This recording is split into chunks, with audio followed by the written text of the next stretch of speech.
According to census statistics, salesperson's the most common occupation in the U.S. But as a profession, it doesn't always have a great reputation, does it? We've got a little bit of history to thank for that. Sales started back in the 1800s with traveling medicine men who went town to town, sometimes selling phony magical remedies. And these people made the sale and sometimes moved on to the next town regardless of what was going on. Today's salesperson tends to be more interested. We want to build relationships and we can create real value with great products. So still many modern salespeople perpetuate that old stereotype. They're desperate to hit their numbers, thinking about not so much what the buyer needs, but what they need. So we want to appear interested and gather as much information as possible because we are interested. Today, many buyer-seller relationships are conflicts built on a mistrust. So each party's after their own ends, you know. The seller wants to close the sale, the buyer wants free consulting, some ideas. Here's how today's typical sales relationship looks. See if this seems familiar to you.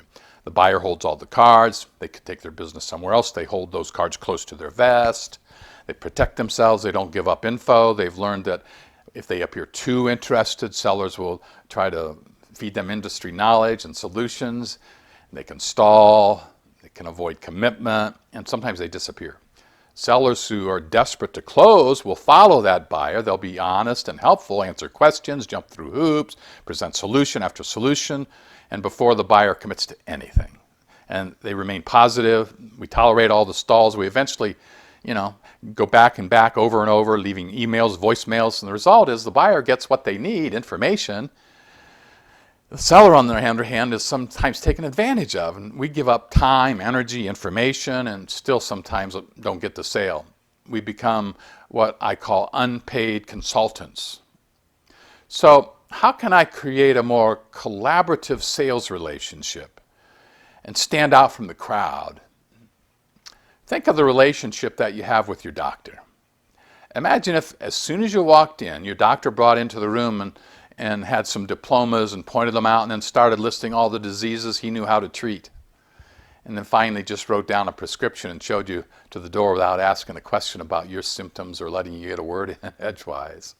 You'd probably think, oh boy, that's ridiculous, and he's not doing his job.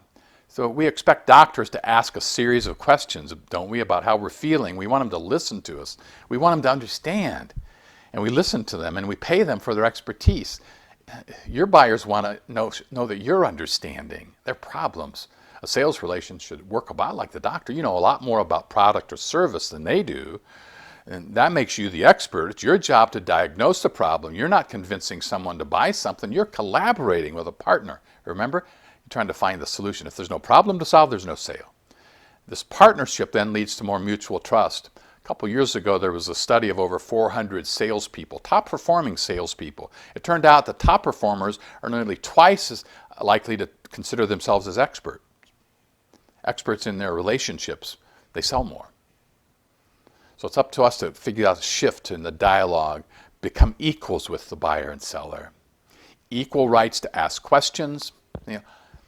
Buyers are often self-protective, you know that, and without key information like the budget, for example. You can't do a lot of business with them without knowing their pain.